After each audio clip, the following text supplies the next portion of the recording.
Bago tayo magsimula sa ating klase, ay maaari bang magsayo ang lahat para sa panalangin natin mangungunahan? Amen. Bago magsuko ang lahat, ay maaari bang magsinag ang ilalim ng inyong mga silya at kung may pagsuga ay magsulo. Okay, maraming salamat. Maaari natin magsuko ang lahat. Magandang umaga, class. Kumusta kayo sa araw na ito? Okay, nagagalang kong kaluan nga sa mabuting kalagayan. Maaari ko bang malaman kung sino ang liban sa klase? Arnel? Mabuti naman kung gano'n, walang liban. Bago tayo magsimula sa ating klase, ano ang ating dapat gawin para mas epektibo ang ating klase sa araw na ito? Okay, Julian? Tama. Makinig ng mabuti at itaas ang kamay pag gusto sumagot. At ihawak sa lahat ng aktibidad sa klase ito. Upang masisiguro natin na nasusunod natin ang ating pamantayan sa umaga ito, ay lagi kailangang magtandaan ang salitang submit. Maaari bang basahin ng sabay-sabay? Okay, maraming salamat.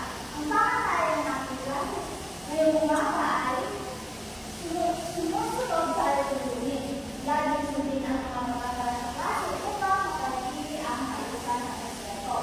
Kulang sa iyong halaga, pumasok sa klase ng maaga at tapusin ang mga gawain sa isang oras. Okay, sa gawain, pagtulungan sa mga kaklase sa mga aktibidad at proyekto. Magpakita ng respeto, paggalang ng guro, ang mag-aral at ibang membro ng paaralan. Energize ang pagpupo.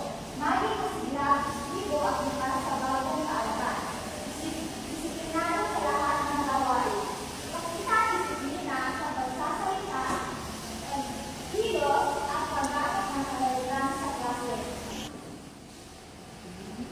Lagi mo lang magtandaan ang salitang submit para maging maayos ang gagawin ng ating klase sa umaga nito. Maasahan mo ba sa inyo yan, class? Okay, mabuti naman yung ganon. Bago tayo lumabas sa ating klase, ay magkakaroon na tayo ng dalawang tinatawag na guess the app. Ang gagawin ko lang ay huhulaan nyo kung ano ang larawan na ipapakita ko gamit ang television. Handa na ba ang lahat? Okay. Ang unang larawan ay ano ang pangalan ng aplikasyon na iyan? Junel?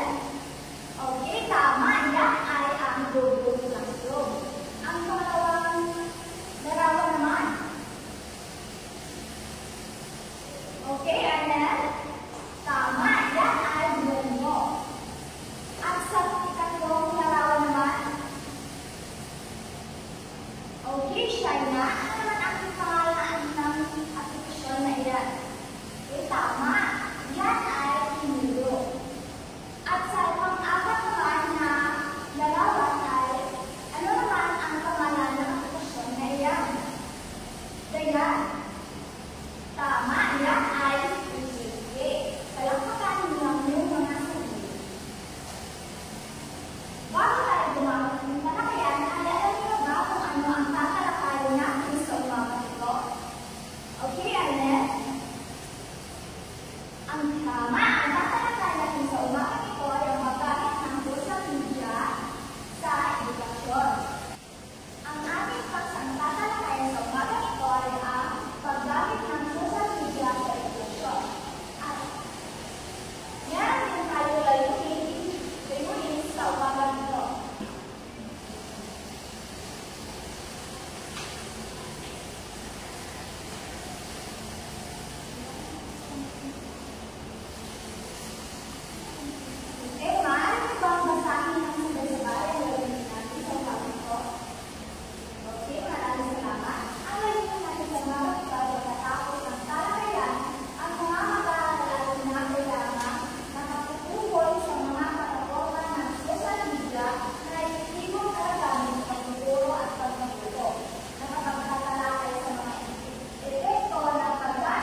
social media class ay dito pwede tayo magbahagi ng mga informasyon, video at makipag-komunikasyon sa iba, makipag-ugnayan sa kanila sa pamamagitan ng isang virtual na connection.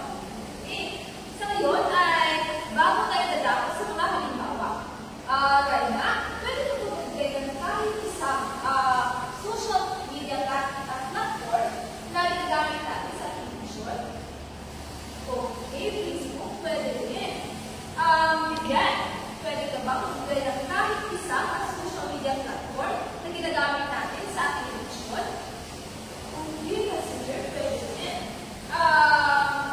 Janelle, pwede ka ba magbigay ng kahit isang social media platform na ginagamit natin sa ating connection? Okay, dito. So, class, dito ang ilan sa mga halimbawa na mga social media platforms na ginagamit natin sa education. Una ay ang Messenger. Sunod ang YouTube, Facebook, Google Classroom, Edmodo, at Twitter. So, alam naman natin class na lahat ng yan ay mayroong pakinabang sa ating education. Ang Messenger, ito pwede tayo makapahagi ng informasyon, makapag-update sa ating mga klase sa ating guro, pwede din natin makalahan ng emergency para sa pag-send ng mga files na may kaugnayan sa education.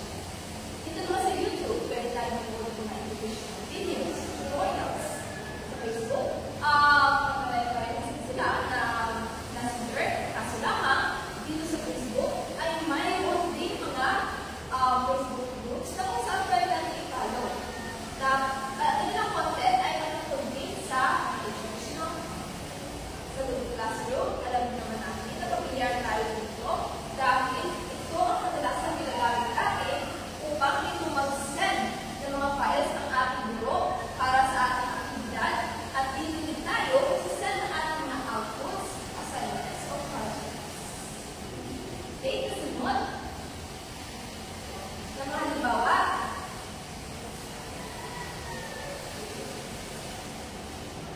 ang LinkedIn, Instagram, at saka Twitter.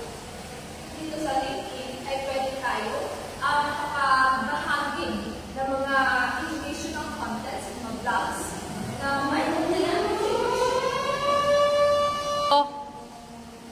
Okay, so yung class ay dadako na tayo sa mga positibong epekto ng social media sa edukasyon. So, first, pwede mo pag-usahin ang nangyari sila sa education. Okay, maraming salamat. So, ang mga sila sa unang nila ay mas malawak ang pagkakataon sa pagkatulog. So, dito, sa pamamagitan ng social media, maaaring makuha ang daming informasyon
edukasyon.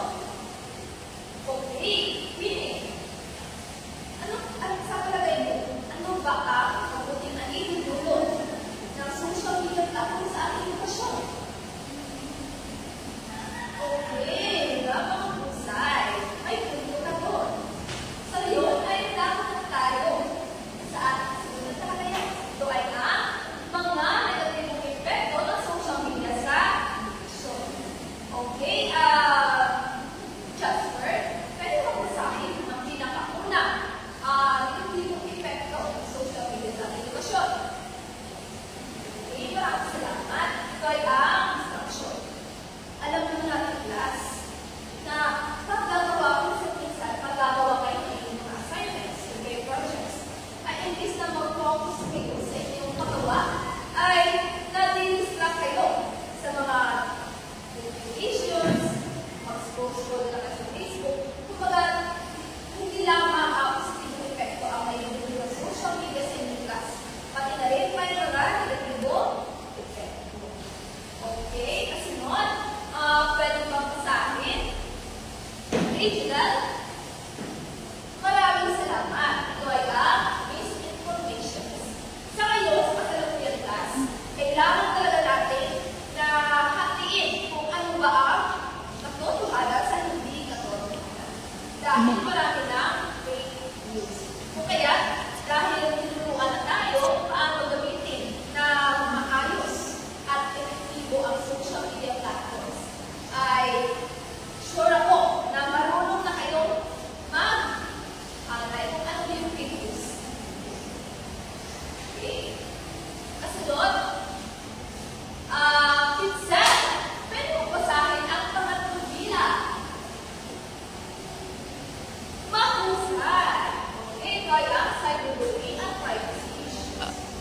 Alam naman natin, class, sa Facebook pala, ay marami na bumili sa comment section pala, ay marami na mga negatibong mensahe patungkol sa inyo. Kaya, class, dahil mayroon na isang panahaluan kung paano gamitin ang social media platforms at edukasyon, ay hindi na tayo masyadong maaaral sa mga negatibong mensahe sa atin. At sabihin naman natin privacy issues. Yung iba ay yung nag-accounting ng account. Kaya, ang iba yung kanilang mga private photos, private information ay nag-lead to online. Kaya, napakainang talaga na magiging sapat yung ating student. Okay? Pang-apat, pwede mo kasama ang pang-apat. Okay? Maraming salamat, Bedel. Ito ay ang digital divide. Hindi lahat sa inyong class, sa mga mag-aaral, ay mayroong makakabili sila ng gadgets, o kaya may access sa internet, dahil nasa din sila ng web. O kaya, ang digital divide ay isa sa mga hadlang kung bakit mayroong mga negatibong epekto din ang social media sa edukasyon. Okay, bago tayo dapat class, ano kaya ang mga hindi mabuting na itutulong ng social media platforms sa ating edukasyon? Okay, sino kayo makapagpilihan? Okay, si Argal, ibang kamay na naman. Okay, Rhea, ano kaya sa inyong palagay ang hindi mabuting na itutulong din ng social media sa ating edukasyon? Okay, magaling may ayos ka sa ideya. Sa ngayon ay dadaan tayo sa mga estrategiya sa pagbilisang paggamit ng social media sa edukasyon. Okay, magkamay naman. Okay, Robert, basahin ang pinakaunang muna. Pagtutulong ng tapos. Okay, magaling. Maraming salamat. Ang unang anak sila sa unang bilang ay pagtutulong ng tamang gamit ng social media. Kaya, dito sa ating paaralan, sa loob ng ating klase, ay tuturuan tayo kung paano gagamitin ang social media na maayos. Okay, Zay?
Ngayon ay magsisimula na ang 3 minuto nyo.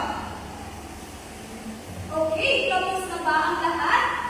Okay, unang pangkat, pakipresenta na dito sa harapan ng inyong sagot. Okay? Sa unang tanong, magbasa muna at ang kasunod nito ay ang sagot. Okay, ano ang inyong sagot? Ito ay Instagram. Tama ba ba? Tama. Ito ay Instagram. Okay, pangalawang tanong. Okay.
Magaling.